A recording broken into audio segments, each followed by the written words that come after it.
This video is going to be a little different. It's about the cycle of learning. So, when I learned to sharpen knives, it actually started before that. I needed to sharpen chisels. I was redoing my backyard. I wanted to go with the tiki theme, and I needed to carve some tikis, hence sharpening chisels. So I bought a Tormac. It had the jigs, sounded easiest. I wasn't comfortable with, holding angles freehand, in Tormac solved that problem. So I did my backyard. When that was all done, my wife said, "Hey, you got that sharpener? Sharpen my kitchen knives." So I watched a few more YouTube videos, bought another jig or two, and off I went, sharpening her knives, doing that way. Then I still kind of had the obsession to sharpen more knives. So I went to my neighbors' houses. The neighbor here, over here, there's a few. So I do their knives, and after a while, I figured out that, hey, I've sharpened about 100 knives. I'm going to be a knife sharpener. I came across a website, Sharpening Made Easy by Steve Boderoff, and it talked about sharpening in farmers markets. Boom, that's it. Okay, I'm going to go for farmers markets. That sounds like I get to visit with people and perfect for a retirement gig. So I run down to my local farmers markets and I check to see if they have a knife sharpener, and if they do, what's the setup look like. And I notice most of them do the minimum. Maybe a sign made out of poster board. It they really didn't have much aesthetic to them. And I was a set designer, prop fabricator, so I was going to make a kick-ass setup. When people first walk up to you, they're seeing how you're conducting your business before they see how good a job you do sharpening. And you have to make a presentation, in my opinion, at least the way I'd run my business previously. So I put together my tent. I take some pictures of it. I even photoshopped them into a farmer's market so it looked like I was in a market. I don't think I fooled them, but I tried. And I talked to one manager at the largest farmer's market in Southern California. And they had a knife sharpener already, but she was going to keep my flyer. If there was ever an opening, she wanted to give it to me.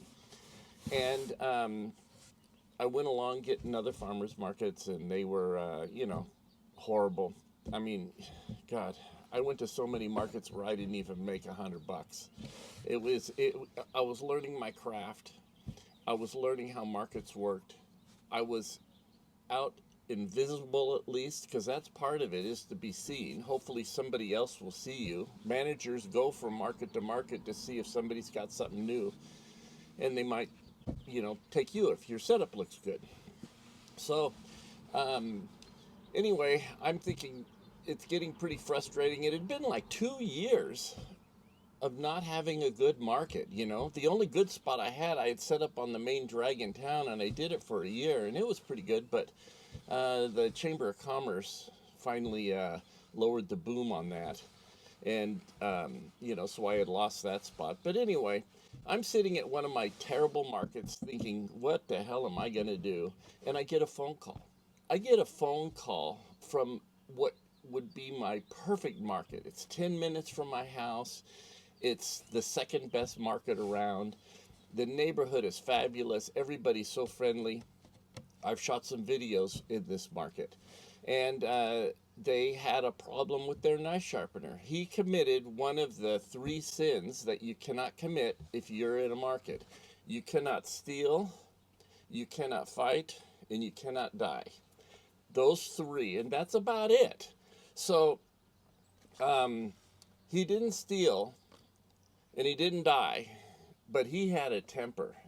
The once I was in the market, the other vendors told me how he would scream and yell and at all the vendors, and finally he went off on one of the customers, and that was it.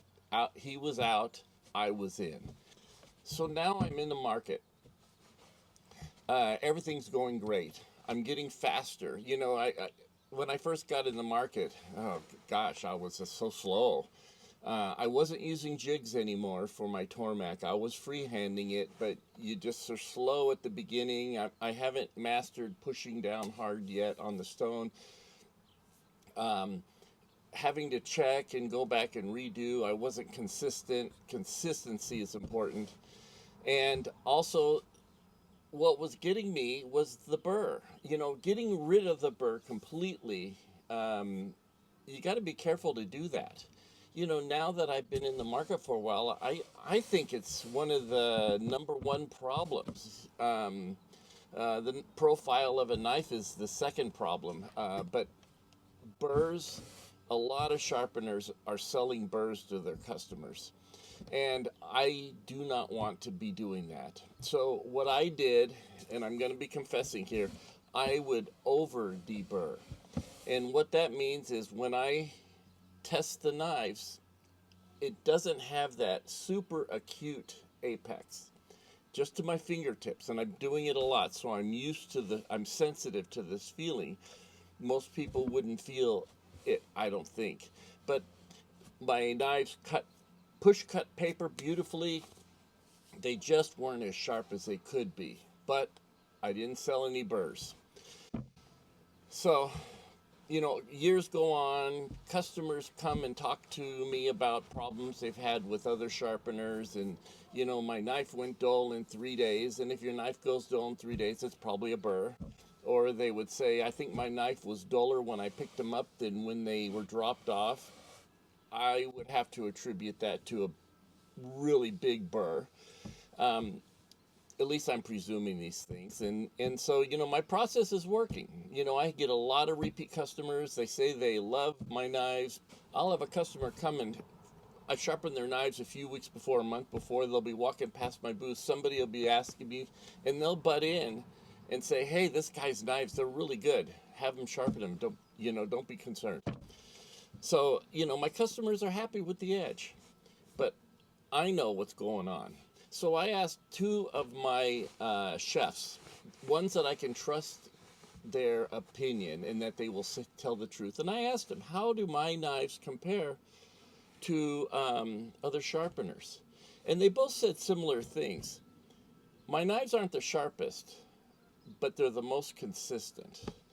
So there, I'm not just good, I'm good enough. So it's I didn't like the way that felt because I try to be obsessive. So I decided I was going to start improving things. Now, one of the first things I did is I got a new piece of equipment. And how this is going to change things isn't because it's new and it's shiny and it's a nifty design, but because the wheels stay the same size. I can get more precise now without one wheel getting small and another wheel getting big. The way my old system was running two friable wheels, they're only the same size for 1 week. At some point, during a 3-month period, it took me about 3 months to go through one of those stones and 2 years to go through the other. So rarely did they ever match. And that does get in the way of accuracy when you're freehanding. Well, it would do it if you're jigging too. So now my wheels stay the same size. I have the flexibility of putting a belt on. Could you imagine if you're on your Tormac and you have to do a wood chisel, but the guy hit a nail, and you get this big chunk, and you've got a couple options. You can go on a belt sander with it, freehand first, on a separate tool like I used to have on the other side, or you can go on the Tormac and just spend a half hour getting rid of the nail chip. So with my tool, I can jig up because for chisels, jigging's the best. I can jig up and I can put it on, hell, a 36 grit belt, an 80 grit belt, whatever I want to put on it, and I can get rid of that nail chip and then go back to the resin diamond wheels and refine the edge. The jig goes back and forth. Both wheels are basically the same size. They could be off a millimeter, but pretty much they're going to be the same size. And so now my equipment's more accurate. It's time to get rid of the burr. And when I'm talking burr, I'm not talking a big hunk of burr that you can feel from a mile away, that you will stop you from cutting paper, that when you wipe it on a towel, you have towel fuzz stuck to the edge. I'm not talking burrs like that. I'm talking micro burrs, the invisible burrs, the burrs you can't feel. So I tried to figure out how to solve this problem, and I could not find any videos that actually dealt with it. It's almost like everybody that knows how to deal with it forgot how it was when they didn't know how to deal with this elusive burr. So, okay, so I got myself some tools. First up, a best tester. You probably know what these are, but for you that don't, this is a device that measures how sharp your knife is with a lot of limitations. It uses a piece of media, they call it, you might call it monofilament line, a specific type at a measured strength integrity, and you basically zero out your machine and you make a cut through that line, and this pushes down on the scale, which is very accurate, and it gives you a number. The higher your number, the worse your edge is. At least edges with the way this can measure it. This is only measuring a straight push cut exactly where the string is touching. If you do it again in the exact same place, but you're over a 1/16 of an inch, it's going to give you a different number. It gives me a different number. The more consistent you've become, the more similar the numbers are. Sometimes I do get the exact same number. So that's one tool. This helped, but not in the way you think. Another tool, laser knife edge reader. That's the simple way to pronounce it. This thing is called well,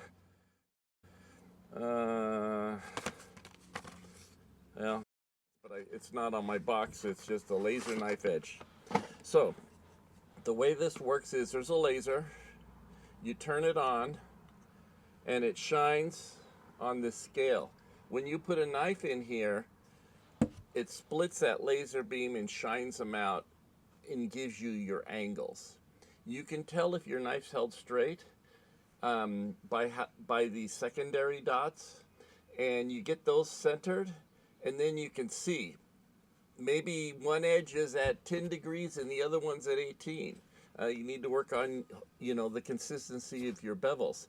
Maybe you're at 16 and 15.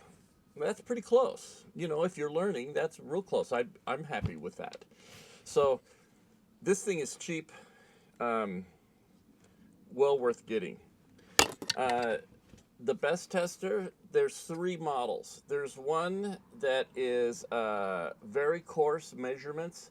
I forgot what it does. It does it in 20s, 50s. I forgot what it is, but it's very limiting. This is the middle one. It does it in 5s. And then they have one that does it in 1s of whatever the hell it is.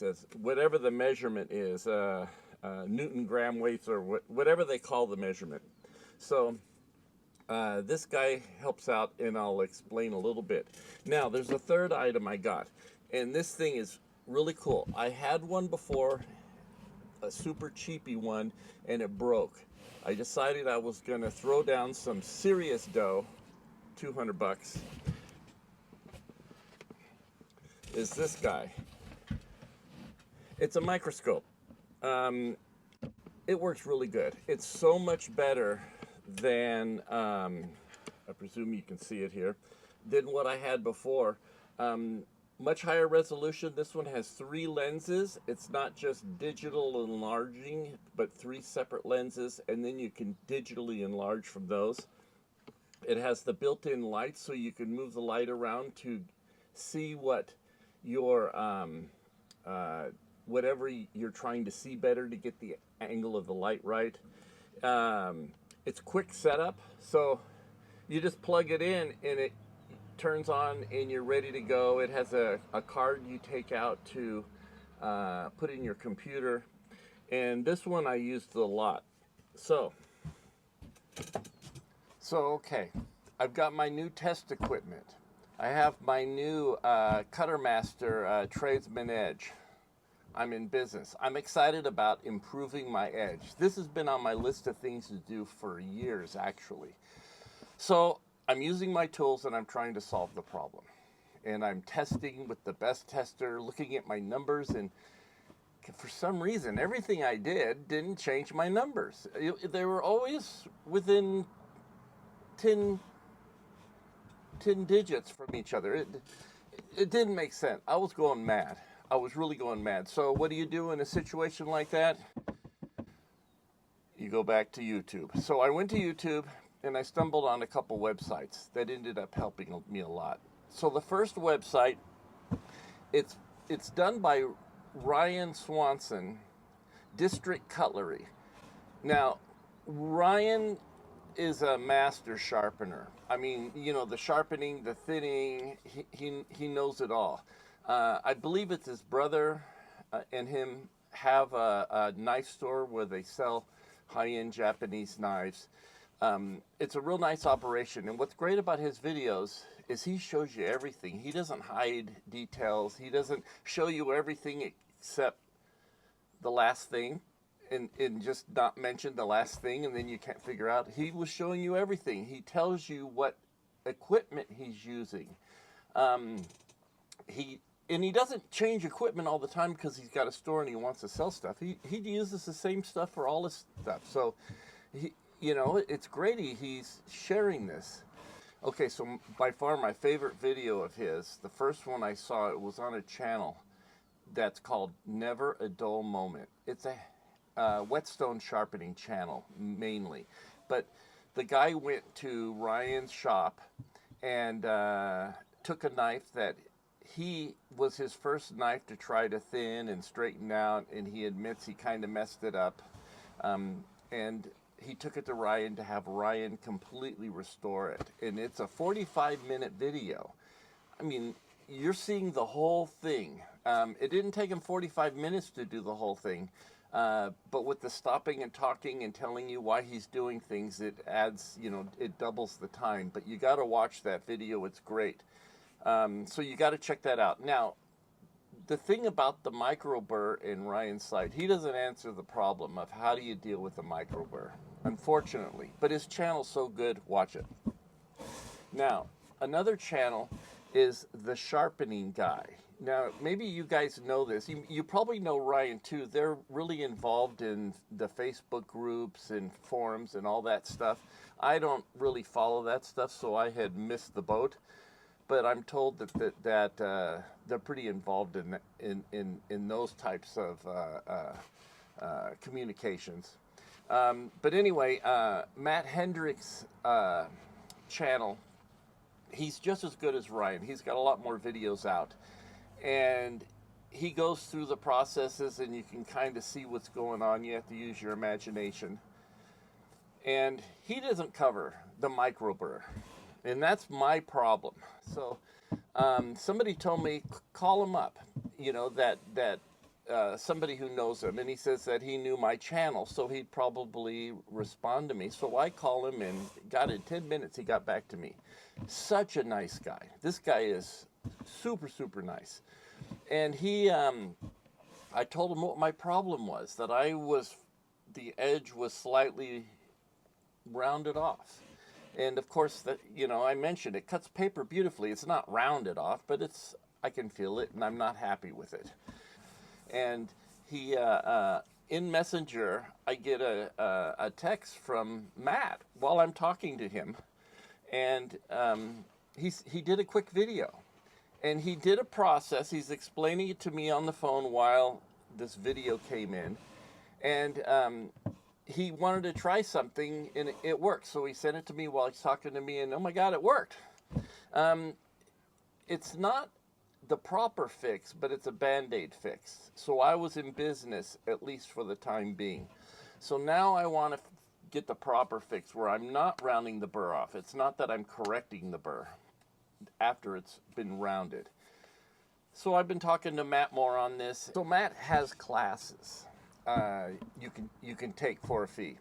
It can be on any subject you want with knife sharpening. His knowledge is so broad, and it's not just knowledge, his skill set. So he's got this equipment, but what was missing was me in his sharpening studio.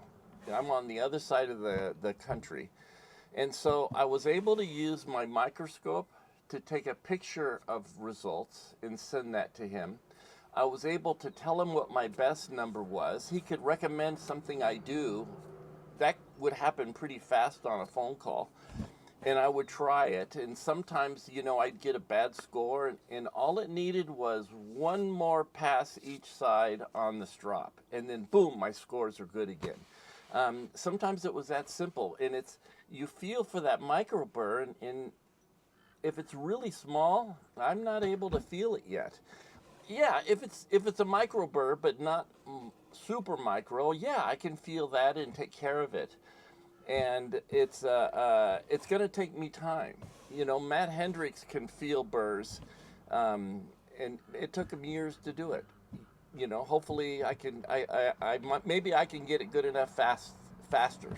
So, and that's what I'm working on. So, here's another thing that he did for me, because I was talking to him. And I realized, I really haven't touched an incredibly sharp knife that's been properly prepared and profiled. And, what is that? That's my target. I need to know what that was.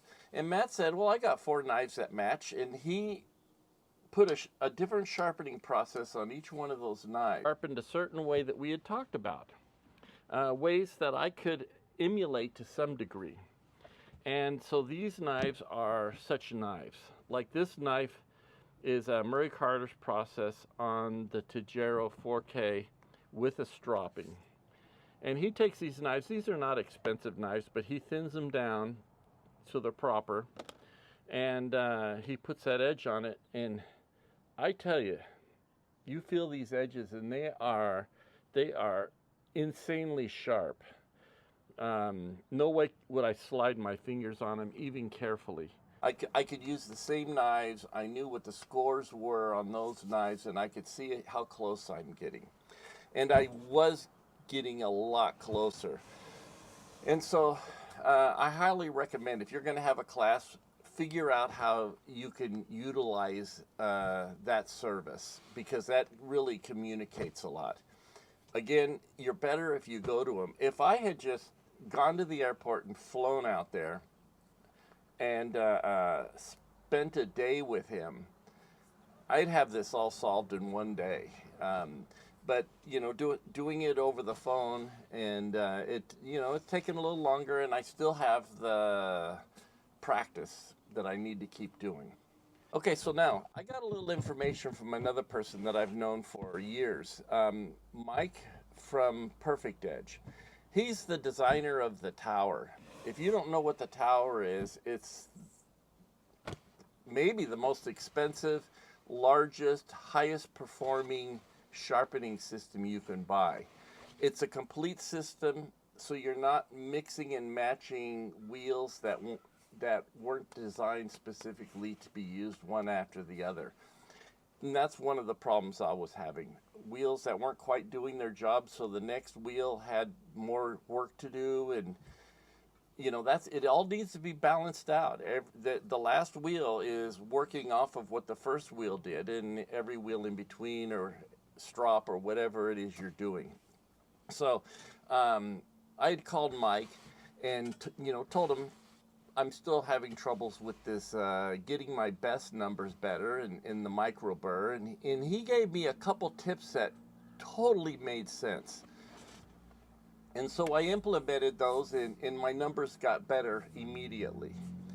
Also, I was talking to him about where my numbers are right now, mentioning I still want to get them a little better. And there's a piece of equipment that I'm waiting to get, he recommended I get, and it's going to replace something I have, and it's going to mesh better. Like I mentioned, every wheel depends on the next. It's become clear that one of my wheels in the middle needs to do a better job, slightly different job. Remember I mentioned at the beginning, the best tester doesn't do what you learn from it. It's not just your number. It's, you've got to apply that to more information. You know, like I would use the best tester to know if I still had a burr, because it gives you a bad number if you have a burr. Micro Burr, it just gives you a little bit of a bad number, but then you can do a strop and then do it again. Do you get a better number? And in most cases I have been. So that's what this video is about. Improving your game. Taking a problem that is really hard to figure out on your own. I couldn't figure it out. Now I've got it figured out. I just need to practice it. And I'm going to do that. So, what were my numbers? When I was doing my old process and I was over deburring, my numbers were between 200 and 230. Sure, there was a wild card, 260 once in a while, or there might be a 170. But for the most part, it was between 200 and 230. Adequate. That's where that falls. I think if you look at the chart, it actually says adequate. But now I'm hitting 130 as a high. Occasionally I'll hit a 70, a 80. More likely I'm hitting a 110, 120. Once in a while I'll do one and all of a sudden it'll be like a 350. I'll strop it, 2-3 passes, and boom, I'm at 110 again. So, you know, the tools help as you learn. You can't lean on these tools, you know, forever. You don't want to. If you're at a farmer's market, the clock's ticking. You only got 5 hours to get your orders done, and then you got to get off the street or out of the parking lot. So the testing is a crutch that's, for me, necessary at the beginning, but I'm going to wean myself, hopefully, before too long. Well, thanks for listening to this. This went on a long time. Good luck with your sharpening. Don't sell any customers burrs. They don't like it. And don't get in a fight with the customers. Bad for business.